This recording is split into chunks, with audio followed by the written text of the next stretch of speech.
Yo, what's going on? It's Between the Game Sports. We're back. This time I'm out in Plano, and then we're talking to a coach out in Killeen, Texas right now. And I've been knowing this cat for about I want to say about 8 or 9 years now.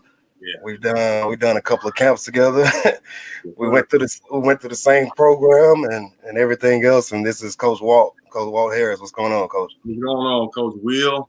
Doing all right, man. First of all, man, I want to shout you out. Let you know, man, you're doing a great job with the show. Appreciate it. I've been following your progress here for a few minutes, man, and you're doing a good job, man, with the kids, training. So I want to shout you out, man. Appreciate you having Appreciate it, man. I'm just doing what people did for me when I was growing up. We didn't have much training, but me. Yes, I played at the highest level besides NBA and overseas. So it's my job and my duty to give back to kids and kind of teach them some things that I know, yes, and then sir. let them figure it out for themselves. So that's all it is, man. It's nothing special, and I expect kids if they get a chance, they can do the same thing. So Right that's what on, it is. right on. What it is. So let's jump right into it, man. Let the people know, your journey and describe your background and how you got into coaching and stuff like that. Yeah, man. Well, I was born Fort Hood, Texas, the largest Army base in the Hmm. country. My dad spent 22 years in the military, so I'm a military kid. Been playing ball for since I can remember, man. He put the ball in my crib and started there. Went to high school in Harker Heights High School. Hmm. That's where I started, man. And my journey there was amazing. Freshman year, had a good freshman year. Ended up moving up to varsity for the playoffs just to get that experience. And sophomore year was on varsity. I started first half of district, and then second half I kind of fell off a little bit. Hmm. Just learned junior year, kind of my coming out party, I started to kind of get recruited. Funny thing, Will, I started getting recruited from SFA my junior year, man. Hmm. Getting a little bit of notoriety, having a couple games here, but then that summer going into my senior year, I dedicated, myself to the gym, to getting better, and I had a really good summer. Shout out to the Killeen Future Stars, man. I know where y'all are.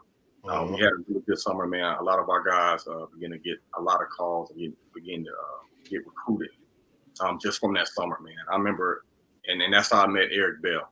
But we played their team in the Great American Shootout. That's when it was held at North Texas, if you recall. Hmm. Yeah, I remember that. So, we played their team. I think there were Texas top prospects, if you recall that team from Uh, Dallas. I had to see it. I had to see it. They had some heat, man. They had some heat, and so we went at it. They ended up beating us by three. I had a pretty good game.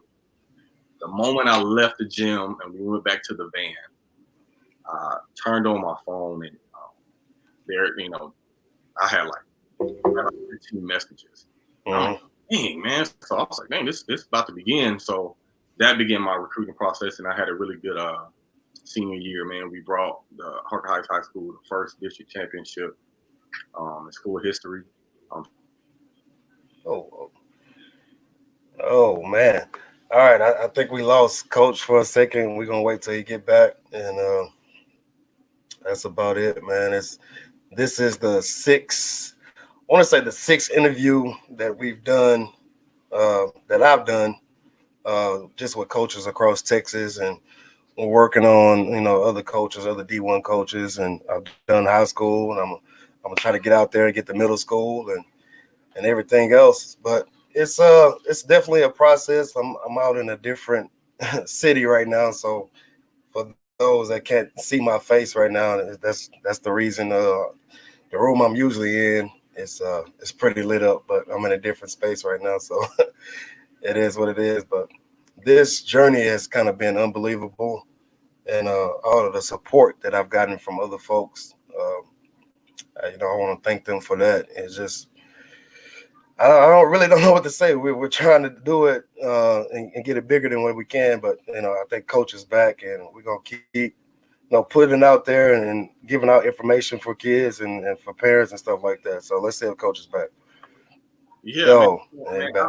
I have no clue what happened. I was Yeah, talking, the camera just went out, or the went out. I don't we know what. good. We good. But let me pick up. I played for a guy by the name of Selnick Bobbitt. He's still the head coach at Hawkeyes High School. Very good guy. I'm still close to him still to this day. And he taught me a lot of things, man. How to become a better basketball player, and even how to become a better man. Always preach to it, man. He taught us to come to Jesus moments. He always preached to us. But yeah, going into my senior year, man, I had a good year. We won a district championship, first one in school history, and then started getting recruited pretty heavy. Not a lot of for sure's though. A lot of interest, but not too many for sure's. Was a qualifier and all that. So Coach Gill got a hold of me and ended up at McLennan Community College in Waco. Very, very good experience, man. Very good guy. Still the coach there. And my first year there, had a good season. We won the league. Ended up getting freshman of the year and all that good stuff. And then my sophomore year had a good one, and ended up at Stephen F. Austin from there. And our junior year, 2009, went to the NCAA tournament and also won the league and the tournament. Great experience, man. Great experience. Seen a couple of NBA guys, walked right past James Harden and Jeff Teague. And then we actually watched that game after that. Arizona State and I think it was Temple was in our region at the time. Okay. Then our senior year, man, we end up, everybody doubted us, due to the loss of Matt Kingsley and Alexander, 2 player of the years back to back. So everybody counted us out, but we band together and found a way to get to the championship in the conference tournament. We end up losing to, like Coach Falke said in your last interview, the school that remains nameless. Nameless, yeah. We lost, and that was that, man. Got it. So that's a hell of a journey, man, and that's just perseverance and taking the time and then understanding your game and understanding your situation, man. Everybody can't go straight D1, but it is what it is. You still got there, and you graduated and you moved back to the Killeen area, which where you're coaching now at Killeen High School. How did you get into that? What led you into coaching overall? Yeah, that's a good journey too, man, because initially I wanted to get into marketing. I have 2 uncles. One lives in California, one lives in Georgia now. And they're in the marketing side of it. And I looked up to those guys, they're well off, and I'm like, man, I want to do what they do and be well off, when I graduate college. So initially I wanted to get into marketing. And like I know when you get to that university, those marketing classes and those classes are different, especially they're the real deal. if you don't know too much about what you want to do. The thing about it, man, it's crazy how God works. The thing about it, the whole time I've been coaching. The whole time. So during summer camps at Hawkeyes High School with Coach Bobbitt, I would have my teams, and my team would end up in the championship all the time. And then working camps with Coach Silver, who was assistant coach at McLennan Community College, and randomly riding with him to work one of his camps that he used to hold.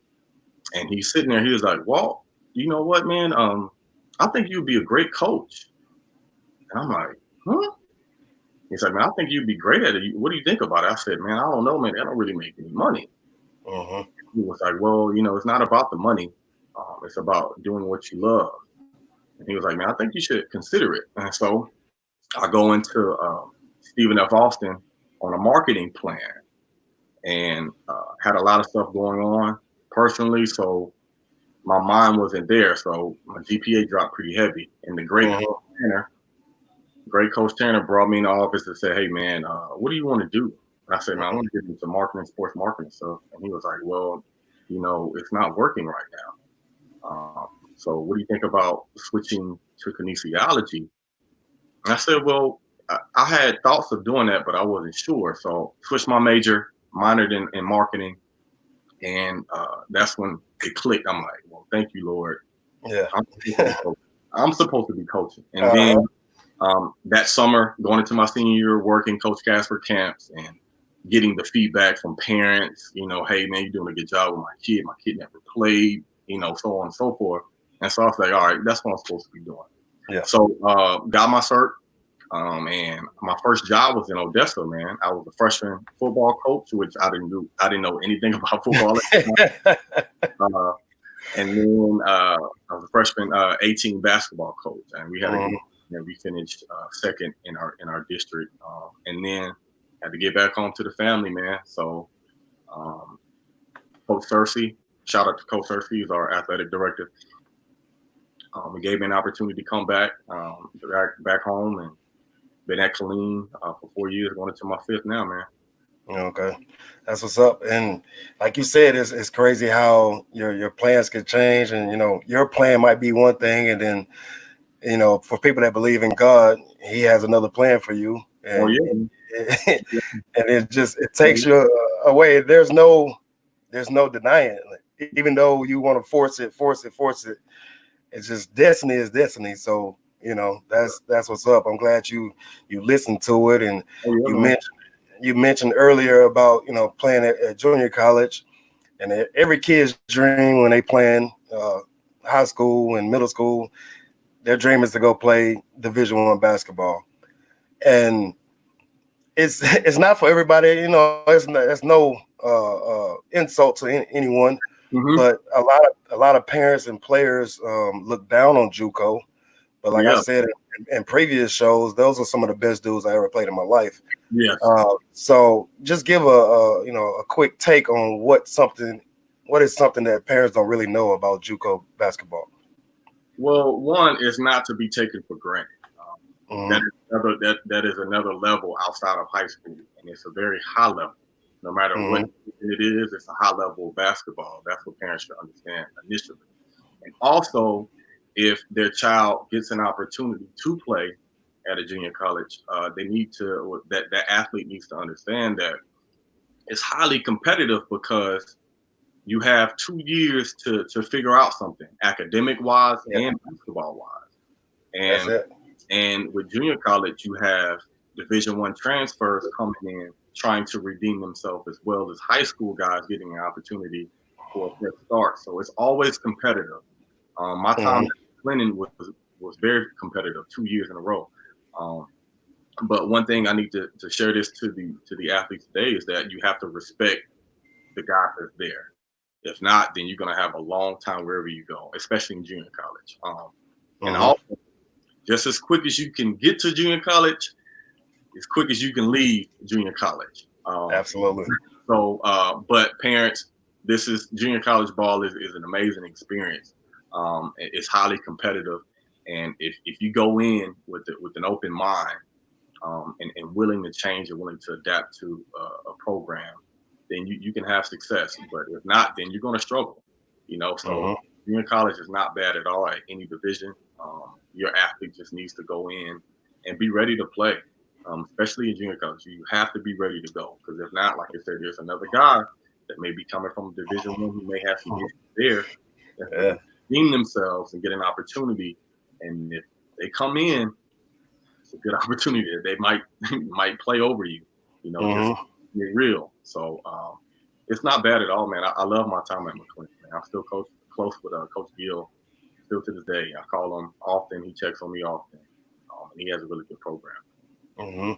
So where is that school located at in Texas? McLennan Community College is located in Waco, Texas, not too far from Baylor University, actually.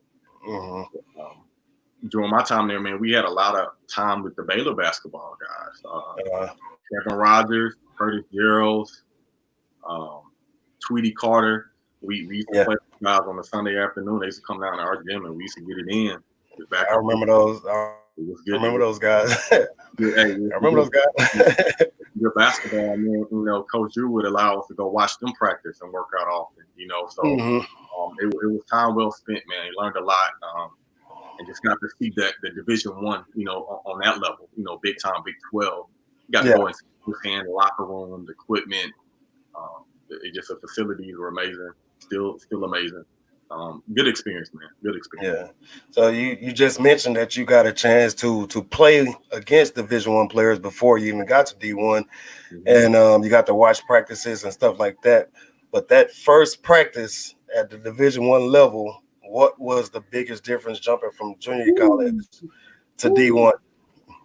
Well, the biggest difference is the attention to detail. Oh yeah. Woo! Is Oh the yeah. biggest difference from junior college ball to Division One ball. Not to shade any junior college ball at all, because that's Uh, basketball. That's some great basketball. But at the Division One level, mid major or high major, the attention to detail is very important to understand. If you do not understand that, you're going to have a hard time. So my first day of individuals at Stephen F. Austin, I'm going against one of my good friends, Eddie Williams. mhm. And he was a sophomore and I was a junior. And man, we battled. And I Yeah. struggled early because I'm transitioning and understanding exactly what Coach Casper wants from us on the defensive side. Mhm.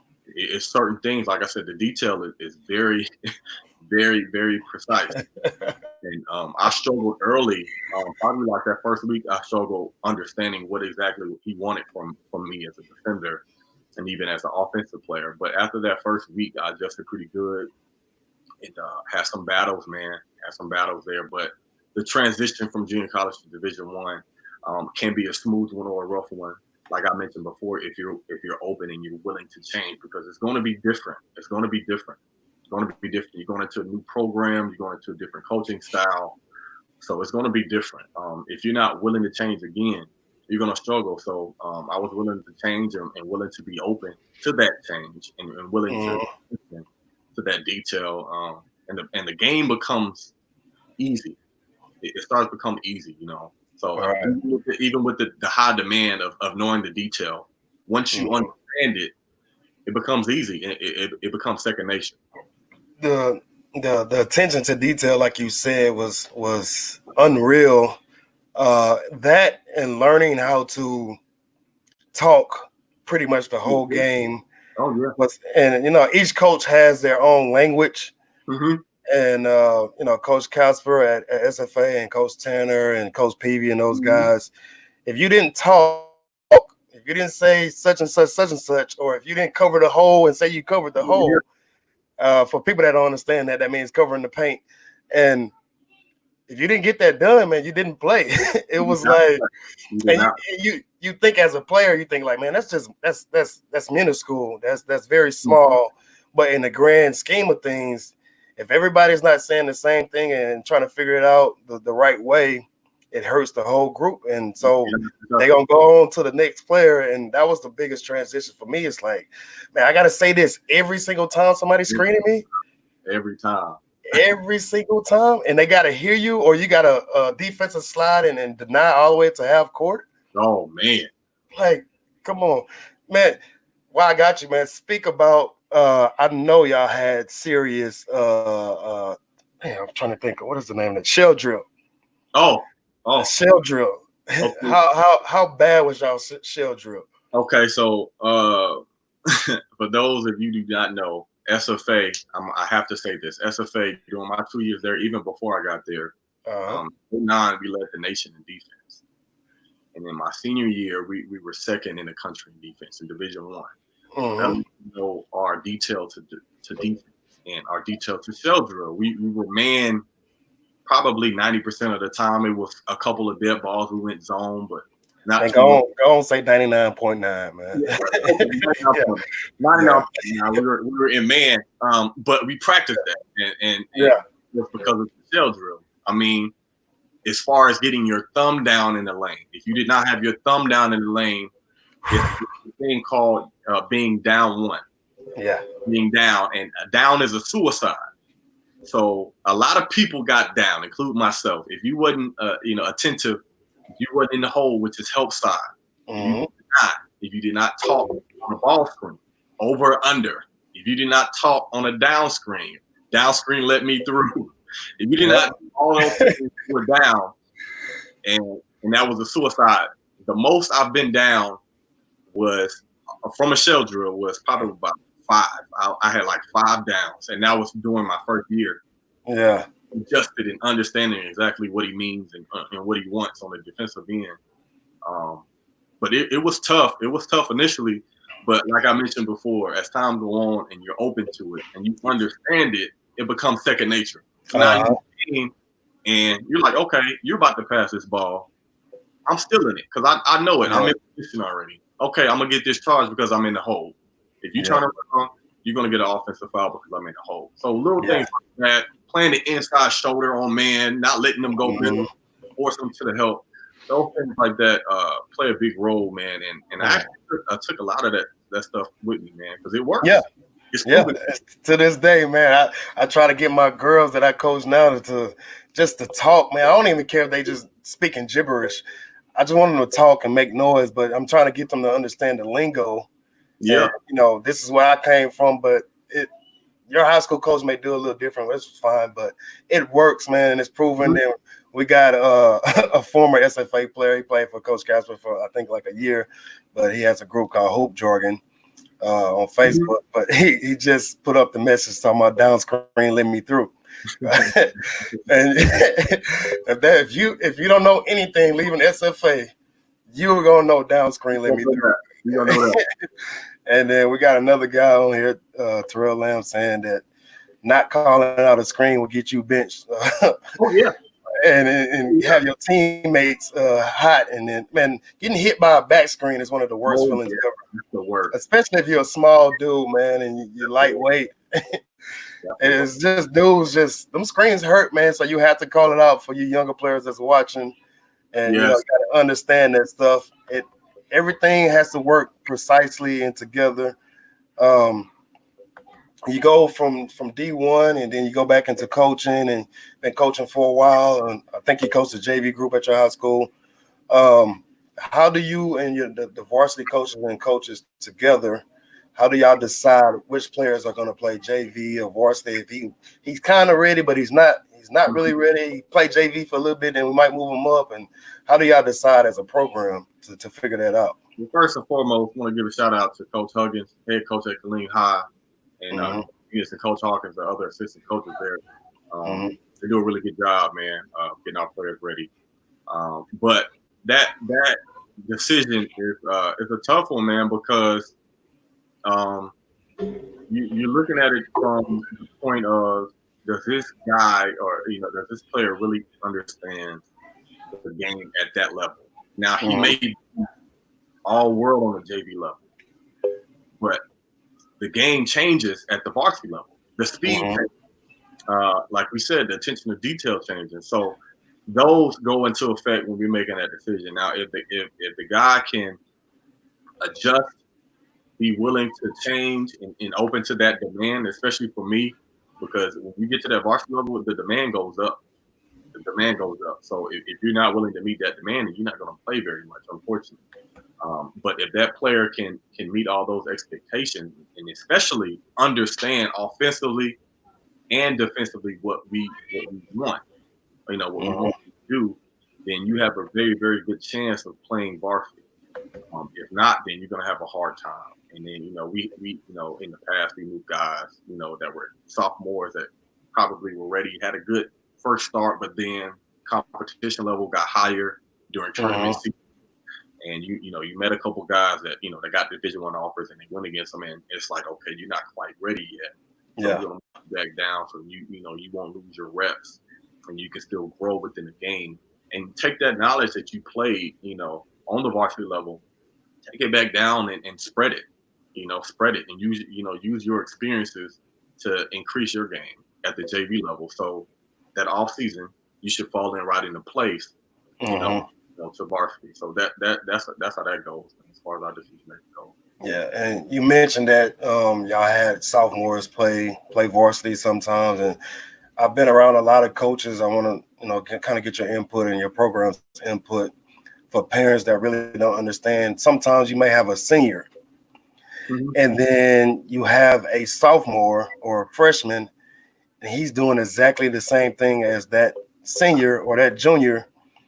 You tell me which player is going to play, and Yeah, it's tough, man, because that senior has been a part of the program for 4 years, and a lot of times in general, seniors are really good kids off the court.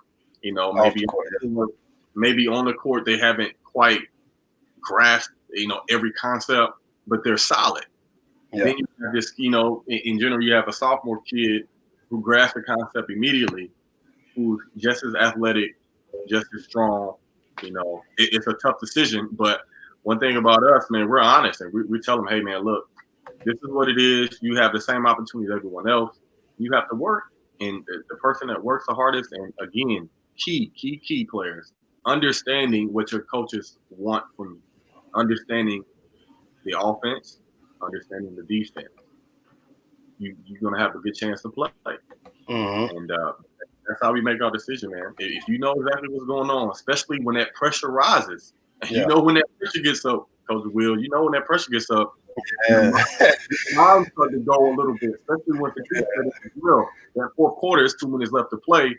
Now, so if you can get to that level and still after a timeout do exactly what we told you to do, and coming out of the timeout ready to execute the play, even if it's a play that you ain't really worked on since September. I need you to run this play at this moment, and I need all 5 guys to be on the same page. And I don't need you to come out of the timeout. I'm like, man, what did coach say? And so I think that younger players kind of struggle with that. They want to just like, coach, give me the ball, but that's not how it goes. You have to play with your other 4 guys. You have to watch every kid on the court. And I tell my players all the time, and I know y'all do, don't be a positional player. I'm like, man, coach, I play the point. No, I need you to be a basketball player. And especially if you consider yourself a point guard, you need to know everybody's position, where everybody should be. Yeah, extension of the coach. And I remember watching y'all guys play, and Eric Bell was a perfect example of that. I mean, just perfect example, man. I used to come in there and play with y'all. I hated when he picked me up because he was tenacious on defense, and Eric Bell is a smaller guard, and he got in your stuff, and that he resembled he had the attitude of Coach Casper, man. I used to love watching you guys play. Y'all played so hard, man. Y'all were a lot better. Y'all were a lot better than us as far as maturity level. My group, we weren't very mature, man. We were very silly, but that's neither here nor there. You spoke on, juniors and sophomores going into the summer. If they play varsity, they should kind of know what coach wants. For those younger kids and people that's returning, what kind of summer program do you guys have for as just strength and conditioning workouts, whatever it may be? Well, of course, right now, man, during this time of COVID-19, we're very limited. We're right now only fall sports can work out, unfortunately. This time, man, is just keeping in contact with the kids right now, letting them know, to stay active and to work on their games, giving them things to work on as far as their weaknesses and to their game. But before that, we attend a lot of spring leagues to put guys that have experience at varsity level of basketball. We throw them in the fire so they can understand, like, hey, this is our expectation, and we want you to understand what we mean by doing exactly what we tell you to do on offense, because you're going to have some success by doing it. Even if you're not successful during a possession, you're going to have some down the road. You just got to keep going. So we do that.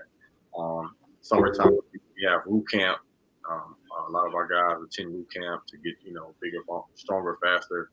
And then preseason, we go to the preseason tournaments. Preseason Great American Shootouts. We attend those. I know for 4 straight years since I've been at Killeen High, we attended every fall. We're going against guys like Quentin Grimes.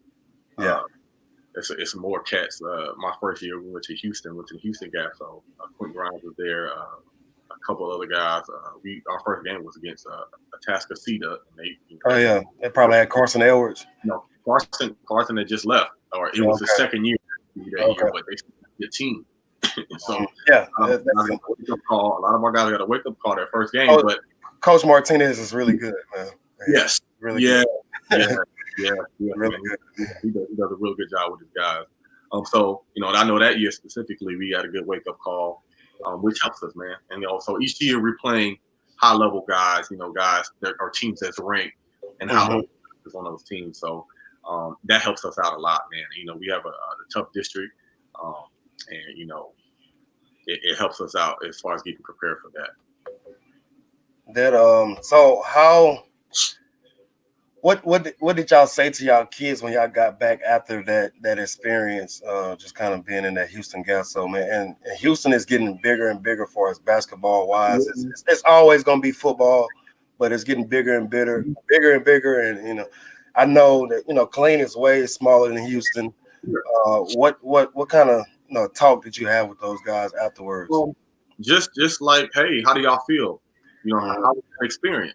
And we listen to what they say, and the response that we get 9 times out of 10, man, is, oh man, those guys can play, or man, it was tough, or oh man, is that guy really ranked like that? Guys that like willing to compete. So hey man, you got to dig deep. You see that they're at that level, you have to try to meet that level where they're at, competitive wise. So if you can meet that, then we're gonna have a shot, man. Well, some guys get a true and honest wake up call, like, oh, this is what basketball is. This is where I have to be. So I have some work to do, and we express that as well. Just keep them level and continues to be honest. Just being honest with them, like, hey guys, this is where it's at. These guys are getting recruited, a lot. So if you want to be at that level, then you know what you have to do and you know where you have to be. And if you're not there, you need to look in the mirror and be honest with yourself and say, hey, what can I do to improve my game to be better, to earn a scholarship at any level? So we definitely express that with our guys. Yeah. Being transparent and kind of keeping it real with them, and letting them know, like I tell kids, the world is bigger than Houston. Yep. The country is bigger than Killeen, Texas. It's bigger than Texas. And, for us Texas folks, we always think we're the best at everything. But, man, some of them dudes, like, you go play some of them cats in Chicago or California, and you're like, yo, hey, man, like, I'm not there. And some dudes meet the challenge and some don't. And that's just reality. And that's why there's like 1% chance of making it into D1, and that's just life in general, man. And I know you spend a lot of time coaching and for your love of the game of basketball, but what interest do you have outside of coaching? What do you do in your leisure time? Now, man, spending time with the family, of course. Working on the boys' games, as far as their basketball, basketball levels, and football. Movies, man. I watch a lot of movies. I also read, man. I have a couple books I need to read, actually. And then, just majority of the thing, just spending time with family, man. I take that really serious because time, is very important to our family. My immediate family. Time is very important. And also, outside of that, man, we run the football program here at Harker Heights Junior Knights. My wife is the president, and I'm the vice president. So this is our first year in that position, but our kids been playing in that program for a long time. So seeing other kids succeed and pushing them to the level where they need to be in those age groups, man, we spend a lot of time doing that. So you talking about being busy? Yeah. I already know. That's our life, man, and I love it, and I love every bit of it. I already know. I know being a coach is very time consuming, and you got to have a significant other or a spouse or wife or whoever to understand that. And I think you got, how many boys you got? 3 or 2? I have 2 boys and 2 I have boys. Okay, yeah. So you got younger kids of your own, and then now you're over here with that Oh, such yeah. and such kid, and you're back with your family, and sometimes the boys or your kids might not understand, like, man, why is daddy always gone? But how do you balance, being a coach and being a husband and being a father at the same time?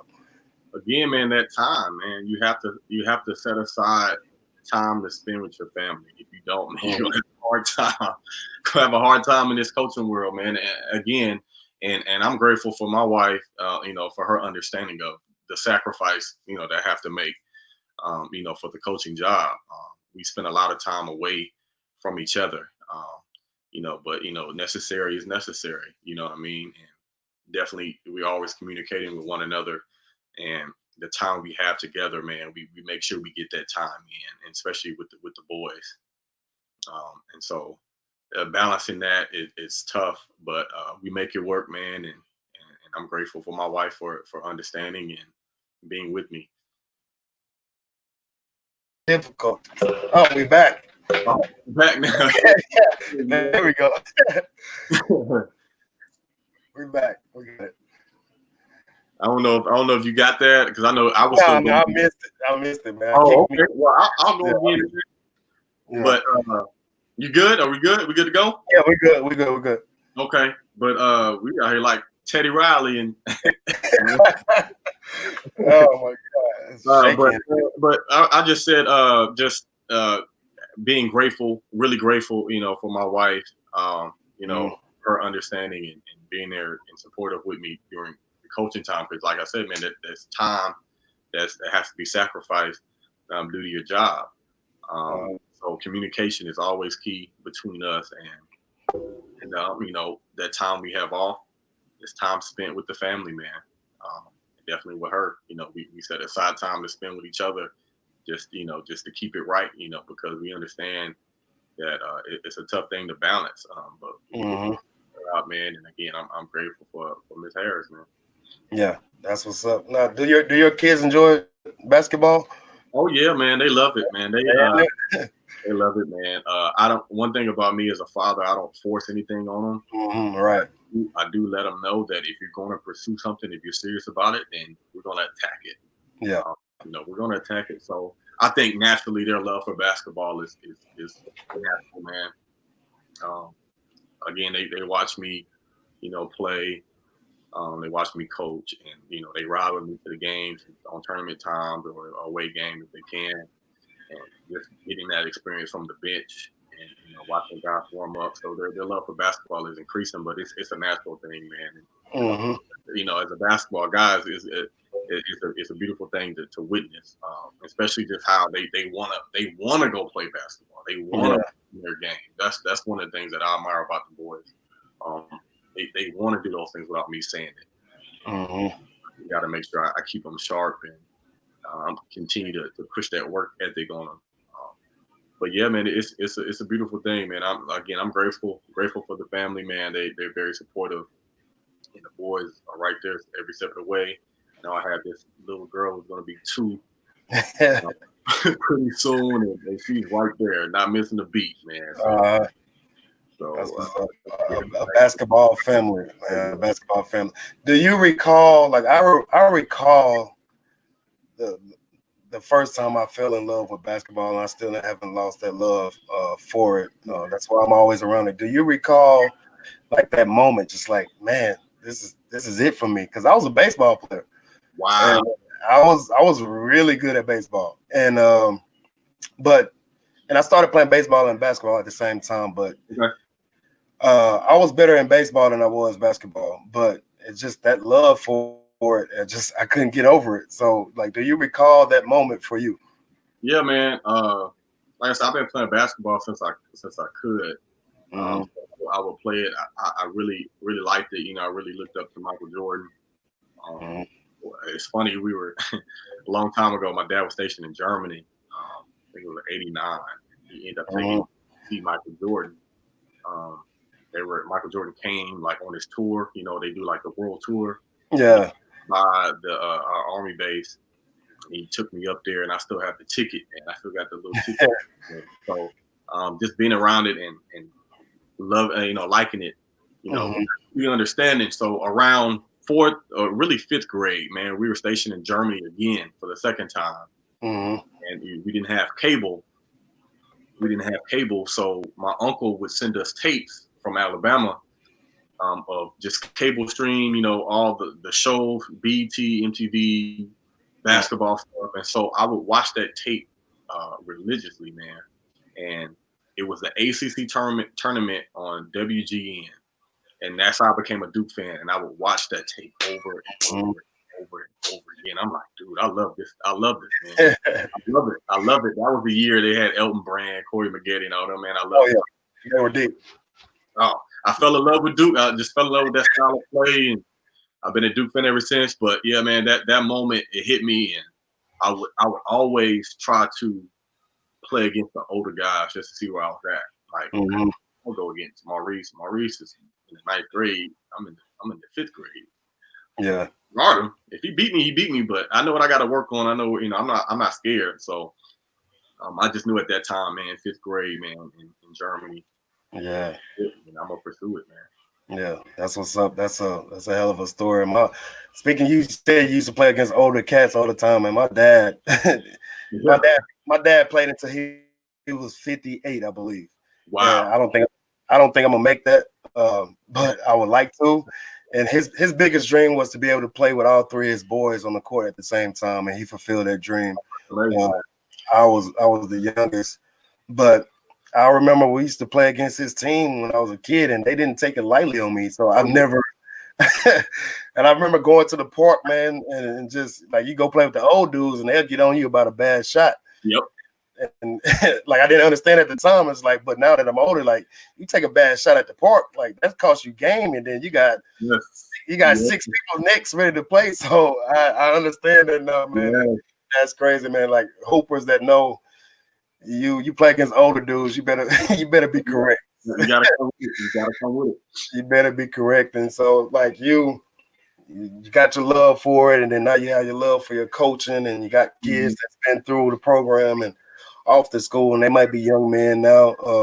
I've asked every coach that's been on here, what's your biggest joy from coaching, and what do you hope that your players that spent time with you, what do you hope that they learn from you? The biggest joy, well, first, my approach every year is to reach the guys personally, to understand that, we love them, and what I'm telling you on this basketball has to do with basketball. So I'm going to push you to the limit, and it's nothing personal. I remind people, my players all the time, I say, hey, man, I yelled at you a lot today. I got you really bad. And it's not personal. Dude, I'm always on your side. So for them to get that fulfillment after the year or when they graduate and say, Coach, I got you. I understand. I know exactly what you mean. Or even years later, finishing college or while they're in college, Coach Walt, you were right. Man, I experienced exactly what you told me that day when you got on me. I experienced that, in practice. So that joy of understanding that you reach that player is why I do it, man. Is why I do it. I helped a few guys get into school, and understand, and another thing, the parents, man, coming back and say, hey, Coach Walt, I appreciate you, man. You helped him out a lot. And so that joy and just feeling grateful for that, man, is why I do it. Yeah.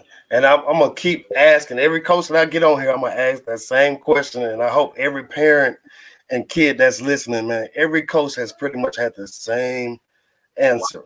Wow. And they do it because they love it and they love your kids. So no coach has any malice or any anger towards your kid, man. They want to see them be better, man. It's just like having a son or a daughter at the time. They want to see they want to see your kid better than what they were. Yep. And it's just every coach has said that, man. I'm so glad that you said that, and I totally agree for myself. And the game of basketball is steadily evolving, I guess you can say. Wasn't too many threes back when I was growing up. You're little younger, but wasn't too many threes then. And you were a mid-range guy. I was a mid-range guy. What changes would you like to see in basketball in general, not just high school, NBA, college, whatever, just basketball in general? Oh man, just well in high school, man, I think guys will benefit from it's pros and cons when I'm about to say this with a shot clock. Um, Oh yeah. the pros about it is you get to think the game a little bit more. You Hmm. prepare it differently, and setting your guys up for true success. Yeah.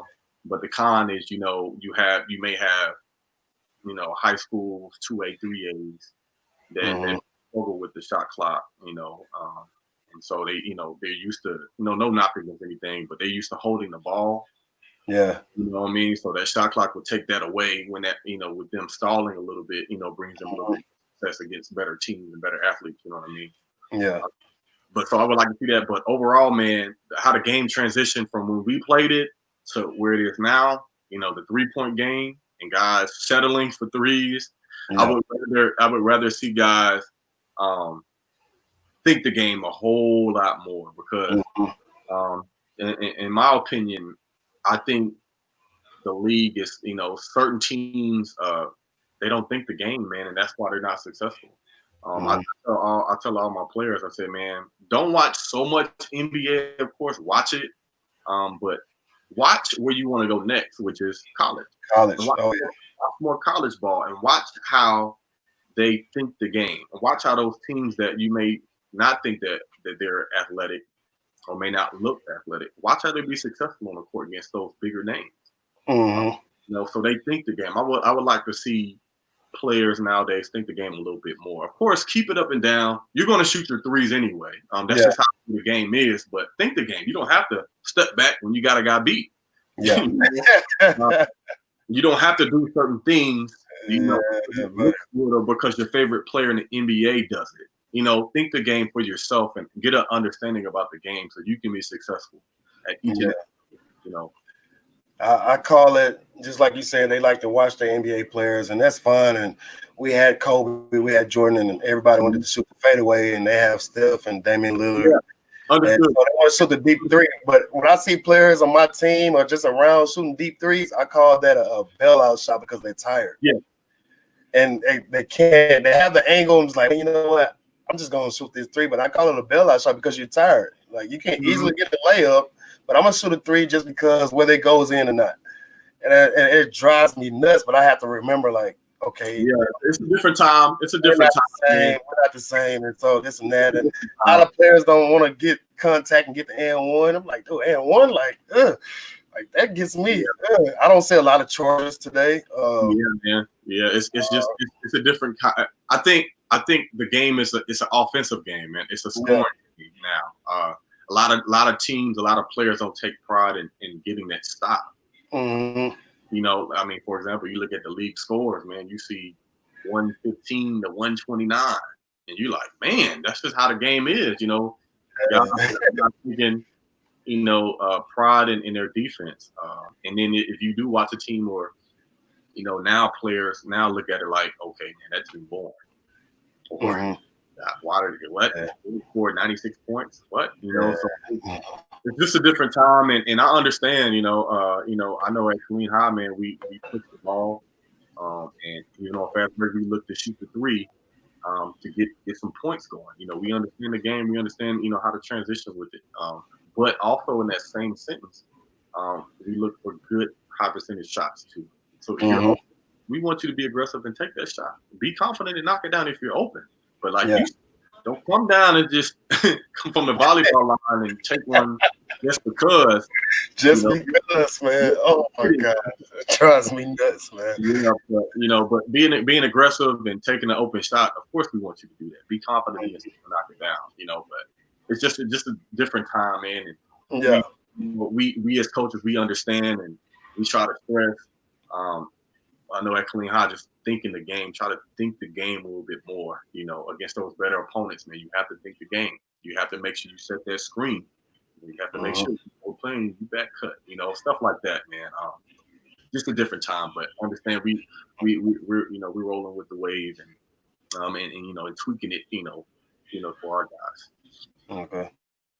So I'm gonna do my little section that I like to do with the rapid fire questions. 2 or 3 words, kind of describe the situation. But I'm gonna ask everybody. I'm gonna ask you, Kobe Bryant. Amazing competitor.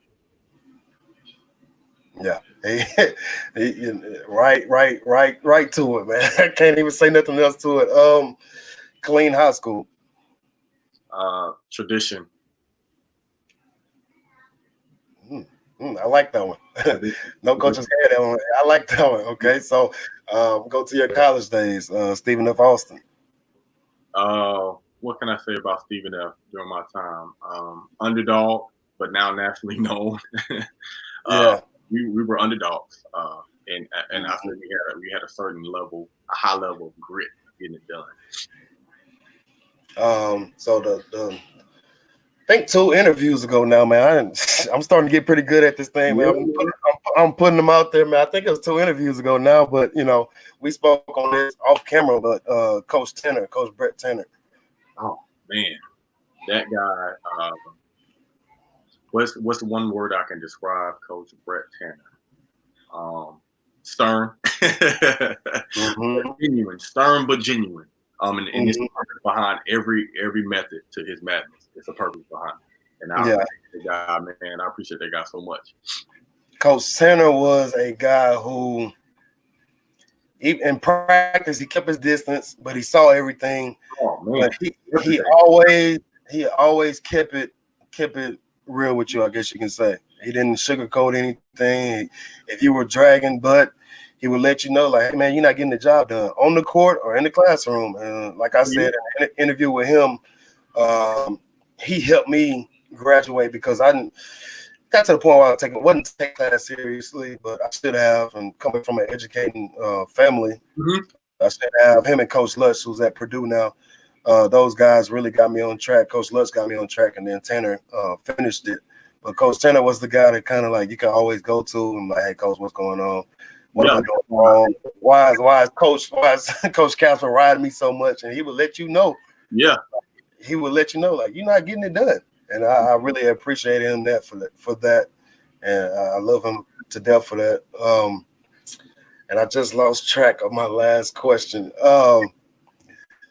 Your teammates, Josh Alexander, Matt Kingsley, Eric Bell, and Gerald Fonzie. I didn't play with Fonzie, man. I didn't play with Fonzie. He left when I came. But those you named, competitors, brothers, and just some dogs, man. Some dogs. Yeah. Josh was different, man. He was tough to go out, man. I guarded Josh when I got there every day in practice, and he felt me on defense and on offense, and I felt him right back, going back and forth. So he got me better, man. He pushed me that year to another level, and everything. When I came off the bench, man, I was ready to go. I was ready to go. That dude. And I remember the first time, Josh was my host, man, for on my visit. Yeah. And he was like, man, do you want to come? I said, man, I'm really considering it. And he said, all right, man, if you come, man, I'm going to get you a ring. That's word for word. Word for word. Like, if you come, we're going to get a ring. That's what's up. Okay. And so that next morning, I ended up committing. And I said, man, let's go get it. Let's go get it. We end up getting a ring, man.